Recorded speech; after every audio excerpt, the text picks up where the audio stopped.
Hello guys, my name is Saddam Leonardo cap और आज हम बात करेंगे फ्लक्स की। और इसका नाम है basically electric flux. Electric flux actually में होता क्या है? अगर मान लीजिए आपने किसी एक चार्ज पार्टिकल को रखा, लेट अस से पॉजिटिव चार्ज, तो हमने ऑलरेडी कहा था कि इलेक्ट्रिक फील्ड लाइंस उससे निकलती है। लेकिन हमें कैसे पता चलेगा कि यहाँ पे कितना अमाउंट ऑफ चार्ज है? अगर एक चार्ज है, दो चार्ज है, तीन चार्ज है, रखा हुआ कैसा है? तो हम क्या करते हैं उसके लिए हम क्या करते हैं, एक सरफेस बनाते हैं, ठीक है ना। कि इस सरफेस से क्या होती है, कुछ ना कुछ अमाउंट ऑफ फील्ड लाइंस निकलेगी, ठीक है ना। तो अगर हम इन जितने भी फील्ड लाइंस है उसको अगर हम कैलकुलेट कर लें तो हमें एक अंदाजा मिल जाएगा कि अच्छा यहाँ पे जो उसकी इंटेंसिटी है वो कितनी है, ठीक है। तो बेसिकली हम उसके बारे में भी बात नहीं करेंगे, हम ये करेंगे कि देखो इलेक्ट्रिक फील्ड जो है वो चार्ज से निकलती है। तो अगर हमने कोई भी सरफेस यहाँ पे ड्रॉ किया तो वो क्या करेगा, इलेक्ट्रिक फील्ड लाइंस उसको पेनिट्रेट करेगा, ठीक है। तो मान लीजिए कि हमारा चार्ज यहाँ पे रखा हुआ है और कोई भी इलेक्ट्रिक फील्ड लाइंस उसको पेनिट्रेट कर रहा है, तो बेसिकली हम कैसे निकालेंगे कि कितना अमाउंट ऑफ इलेक्ट्रिक फील्ड उसको पेनिट्रेट कर रहा है। तो जितना number of electric field lines उसको पेनिट्रेट करेगा उसे हम क्या कहते हैं, इलेक्ट्रिक फ्लक्स कहते हैं। और ये कॉन्सेप्ट बहुत ही इंटरेस्टिंग है। ऐसे का मान लीजिए हमने ये सरफेस बनाया, तो कोई भी सरफेस का क्या होता है, एक परपेंडिकुलर होता है। उस सरफेस का परपेंडिकुलर, जैसे कि आप अगर स्फीयर बनाते हैं तो स्फीयर का परपेंडिकुलर क्या होता है, बेसिकली उस स्फीयर पे आपको एक पेंसिल लगा के रख दो तो वो क्या हो जाएगा, आपका एक परपेंडिकुलर हो जाएगा, ठीक है। तो अगर एक प्लेन बनाया तो प्लेन का क्या होता है, परपेंडिकुलर। जस्ट आपने कोई इसका पेंसिल रख दिया, या जैसे कि आप अपने बुक पे क्या करते हैं, पेंसिल लगा दो, डायरेक्ट खड़ा कर दो, तो that will be the perpendicular. उसी तरह से हर एक सरफेस में क्या करता है, पेन ले जाओ, पेंसिल ले जाओ, जैसे कि यहाँ पे अगर मैं रखूंगा परपेंडिकुलर ऐसा है, यहाँ रखूंगा तो परपेंडिकुलर ऐसा है, यहाँ रखूंगा तो परपेंडिकुलर ऐसा है। तो मान लेते हैं कि हमारा जो सरफेस है वो इतना ज्यादा इरेगुलर नहीं है, और लेट अस से हमारा चार्ज क्या है, क्यू है, इस टाइप से। तो यहाँ से जो इलेक्ट्रिक फील्ड है वो कुछ इस टाइप से निकल रहा है। तो जब ये इलेक्ट्रिक फील्ड यहाँ से निकल रहा है और इसका नॉर्मल क्या है, इस डायरेक्शन में है, तो बेसिकली क्या करेगा, ये एंगल बना रहा है, ठीक है। तो अगर हम नॉर्मल डायरेक्शन में देखेंगे, एक तो हो गया नॉर्मल और एक हो गया टेंजेंशियल। ये सरफेस का नॉर्मल है और सरफेस का टेंजेंशियल है। आपको ऑलरेडी पता है कि इधर इस तरफ से कोई इलेक्ट्रिक फील्ड जा रहा है, कोई इलेक्ट्रिक फील्ड नहीं निकल रहा है। तो हमें टेंजेंशियल में देखना नहीं कि टेंजेंशियल में क्या हो रहा है, बेसिकली हमें देखना है कि ये जो इलेक्ट्रिक फील्ड लाइन है वो कितना किसी सरफेस से निकल रहा है। तो देयरफॉर ये जो होगा E cos theta in an hat. तो अगर इलेक्ट्रिक फील्ड एक आर्बिट्ररी डायरेक्शन में दिख रहा था और उसके बाद हमने इसको एन हैट कर लिया, तो फ्लक्स ये कहता है कि अगर आपने कोई एक सरफेस बना लिया, लेट अस से इस सरफेस का एरिया क्या है, ए है, तो आप क्या करना है, ये इलेक्ट्रिक फील्ड लेना है और उसका डॉट प्रोडक्ट करना है उस सरफेस से। बेसिकली वो जो एरिया होता है, एरिया तो कोई एरिया एक वेक्टर क्वांटिटी है। वेक्टर क्वांटिटी कैसे आता है, तो एरिया के पास क्या होता है, एक मैग्नीट्यूड होता है और साथ में उसका डायरेक्शन होता है। वो डिपेंड करता है कि उसका नॉर्मल कहाँ पे है। तो जैसे मैंने कहा कि सरफेस का जो स्फीयर है उसका नॉर्मल कहाँ पे होगा, उसके रेडियस के डायरेक्शन में। इधर से ये रेडियस हो गया और जैसे जैसे रेडियस आपका बढ़ता जाएगा वो नॉर्मल डायरेक्शन हो जाएगा, ठीक है।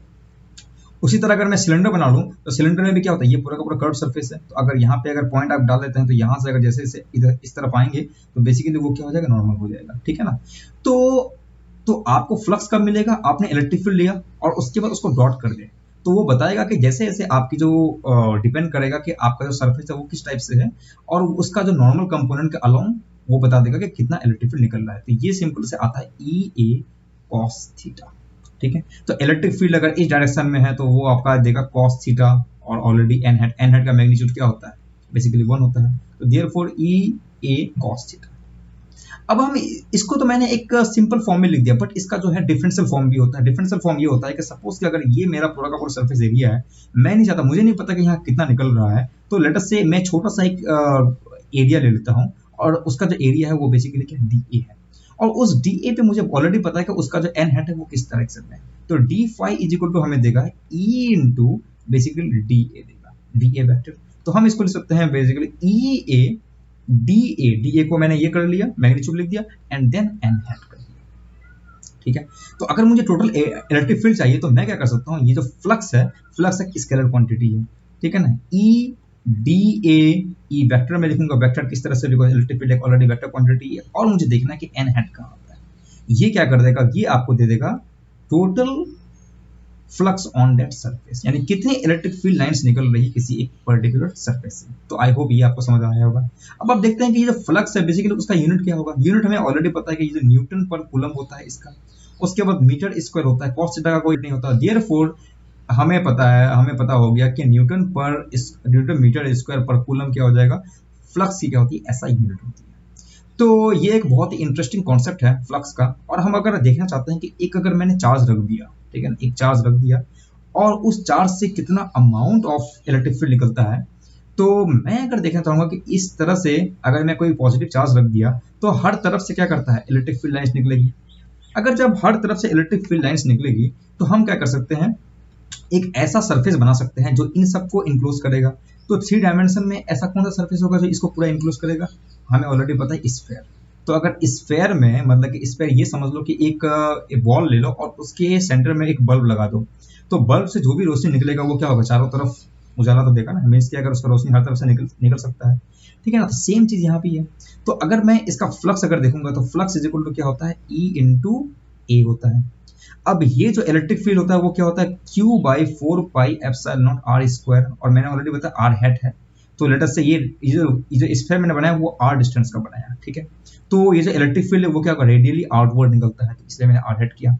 अब ये जो स्फीयर है उसका एरिया क्या होता है, 4 पाई और R happen to be R square. लेकिन इसका भी जो यूनिट वेक्टर है वो किस डायरेक्शन में है, मैंने ऑलरेडी कहा कि इसका भी क्या होता है, आर हैट डायरेक्शन में होता है, ये आर हैट है। अब आर हैट यूनिट वेक्टर मिल गया, 1 दे दिया, और 4 pi cancel, R square cancel.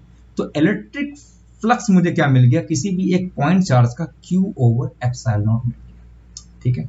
तो आपको ऑलरेडी पता होना चाहिए कि अगर मैंने कोई सिंपल सा एक पॉइंट चार्ज रख दिया तो उसके लिए जो जो फ्लक्स होता है वो कितना होता है, simply Q over epsilon not होता है, ठीक है, और कुछ भी नहीं होता है। तो ये बहुत ही इंटरेस्टिंग चीज है कि हम किस तरह से निकालते हैं। अब यही एक सीड होता है कि इसका गॉस लॉ का, जो आगे हम आगे पढ़ेंगे कि गॉस ने किस तरह से एक ऐसा चीज सोचा from the idea of flux, और उसने ये बताया जिस तरह से मैंने अभी आपको जाने अनजाने में कह दिया कि अगर आप देखा कि मैंने एक ऐसा चीज बनाया, ऐसा सरफेस बनाया जो मुझे डायरेक्टली ये बता दिया कि जो फ्लक्स है बेसिकली वो कितना है, Q बाई एप्सिलॉन नॉट, यानी कि यहाँ जितना चार्ज दे देगा। तो अगर आपको फ्लक्स पता हो जाएगा तो आप क्या कर सकते हैं, चार्ज निकाल सकते हैं। तो उसी तरह से अगर हमें ये पता चल जाए कि किसी भी सरफेस से कितनी सारी इलेक्ट्रिक फील्ड लाइंस निकलती है, तो अगर हम उससे उससे हमें क्या मिल जाएगा, एक फ्लक्स मिल जाएगा। तो अगर मुझे पता है कितनी सारी इलेक्ट्रिक फील्ड लाइंस है तो हमें पता चल जाएगा कि उस जगह में कितना सारा चार्ज है। तो ये आइडिया किसका था, गॉस का था। इसके बारे में हम नेक्स्ट वीडियो में बात करेंगे बहुत ही ब्रीफ में। तो आई होप आपको ये वीडियो पसंद आया होगा, तो लाइक, सब्सक्राइब और share to your friends. Thank you very much.